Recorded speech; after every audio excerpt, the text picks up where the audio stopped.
ഇപ്പോൾ CICC ജയചന്ദ്രൻ കൂടി നമുക്കൊപ്പം ചേരുന്നു. ശ്രീ ജയചന്ദ്രൻ, താങ്കൾക്കടക്കമുള്ളവർക്കാണ് ഈ സാനുമാഷിനെ കുറിച്ച് ഏറ്റവും മനോഹരമായി അദ്ദേഹത്തിൻ്റെ ഓർമ്മകൾ അദ്ദേഹത്തെക്കുറിച്ച് പറയാൻ കഴിയുക.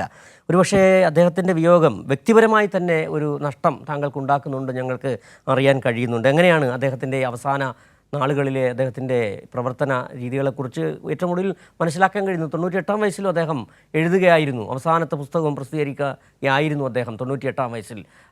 എത്ര സമർത്ഥമായ സഫലം ഈ ജീവിതം എന്ന് പറയാൻ കഴിയുന്ന തരത്തിലുള്ള ഒരു ജീവിതം എങ്ങനെ ഓർത്തെടുക്കുന്നു സാനുമാഷിനെ? സത്യമാണ് ആ പ്രയോഗം, സഫലമീ ജീവിതം എന്ന് പറയുന്നത്. കാരണം എനിക്ക് സാനുമാഷെ എൻ്റെ കുട്ടിക്കാലം മുതലേ ഉള്ള പരിചയമാണ്. കാരണം ഞങ്ങളൊരു പുസ്തക പ്രസിദ്ധീകരണശാലയുടെ ആളുകൾ എന്നുള്ള നിലയിൽ തന്നെ സാനുമാഷുമായിട്ട് വളരെ വലിയ ബന്ധം പഴയ കാലത്തെ തുടർന്നു വരുന്ന ഒരു കുടുംബമാണിത്. 1977 ഞാൻ മഹാരാജാസ് കോളേജിൽ വിദ്യാർത്ഥിയായി ചേർന്നത്. ആദ്യം ഞാൻ ഐച്ഛിക വിഷയമായി എടുത്തു പഠിച്ചത് മലയാളമായിരുന്നു കൊണ്ട് തന്നെ സാനുമാഷിന്റെ ശിഷ്യനാകാനുള്ള വലിയ ഭാഗ്യം ലഭിച്ച ആളുകളുടെ ഒരാളാണ്.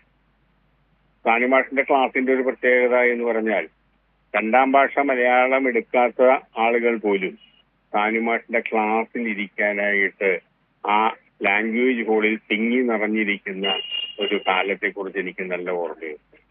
കാരണം അത്ര മനോഹരമായ രീതിയിലാണ് മാഷ് പഠിപ്പിച്ചുകൊണ്ടിരിക്കുന്നത്. അപ്പൊ അതിന്റെ അടിസ്ഥാനത്തിൽ മാഷെ സംബന്ധിച്ചിടത്തോളം, ഞങ്ങളെ സംബന്ധിച്ച്, മഹാരാജാസ് കോളേജിനെ സംബന്ധിച്ച് എന്നും ഒരു വലിയ തീരാത്ത നഷ്ടമാണ് മാഷിന്റെ വിയോഗം.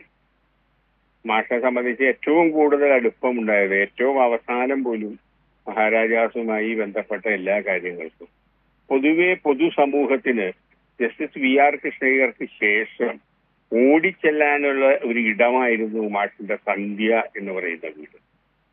എന്ത് പ്രശ്നമുണ്ടായാലും എത്തിച്ചേരാനും ആ പ്രശ്നത്തിന് ആരെ വിളിച്ച് പരിഹാരം കാണാനും ഒക്കെയുള്ള, ഒപ്പം നിൽക്കാൻ എല്ലാ കാര്യത്തിലും ഒരു ദിവസം 3-4 പ്രസംഗ പരിപാടികൾ പോലും പങ്കെടുക്കുന്ന 98 വയസ്സായ ഒരു മനുഷ്യനെ സംബന്ധിച്ചിടത്തോളം അതൊരു മഹാ അത്ഭുതം തന്നെയാണ്. ഈ സാനുമാഷ് ഇല്ലാതായ ആ ഗ്യാപ്പിനെ സംബന്ധിച്ച് അത് എങ്ങനെയാണ് അത് ഫില്ല് ചെയ്യാൻ പറ്റുക എന്നുള്ളത് അറിയില്ല.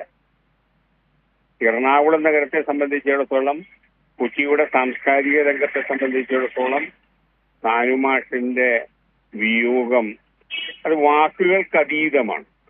കുറേ കാലങ്ങൾ ഞങ്ങളൊക്കെ എന്ത് ആവശ്യമുണ്ടെങ്കിലും ഓടിച്ചെല്ലുന്ന സ്ഥലം സന്ധ്യയാണ്.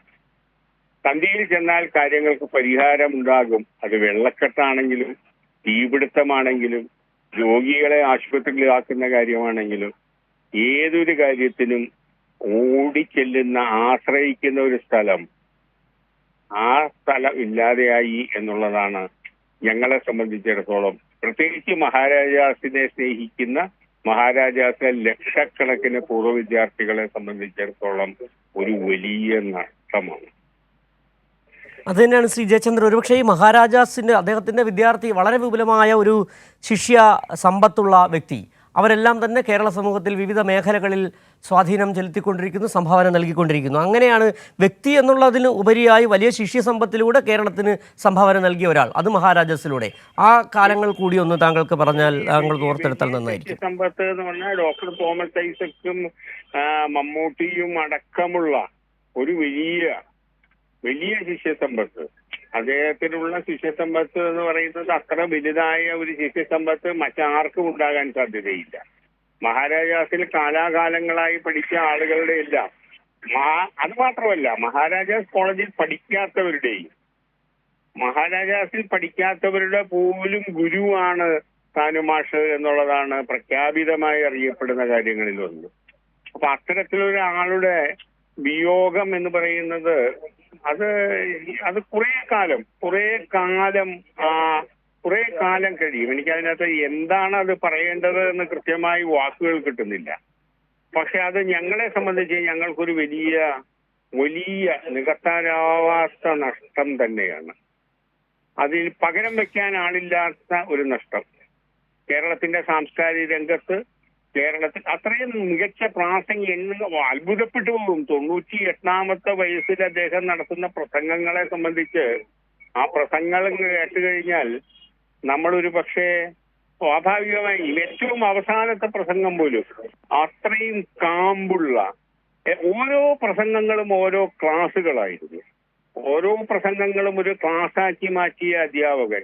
അത് എറണാകുളം നഗരത്തിന്റെ വിവിധ ഭാഗങ്ങളിൽ, കേരളത്തിന്റെ വിവിധ ഭാഗങ്ങളിൽ, വിവിധ ജില്ലകളിൽ അദ്ദേഹം ഈ 98ാമത്തെ വയസ്സിലും പ്രസംഗിച്ചുകൊണ്ടിരിക്കുകയായിരുന്നു. ആ പ്രസംഗം കേൾക്കുക എന്ന് പറഞ്ഞാൽ ഒരാൾ പോലും എഴുന്നേറ്റ് പോകാതെ അദ്ദേഹത്തിന്റെ വായിൽ നിന്ന് വീഴുന്നത് അക്ഷരം പ്രതി മനസ്സിലേക്ക് ആവാഹിക്കുന്ന ഒരു തലമുറയുടെ ഭാഗമാണ് എന്നെ പോലുള്ളവരൊക്കെ.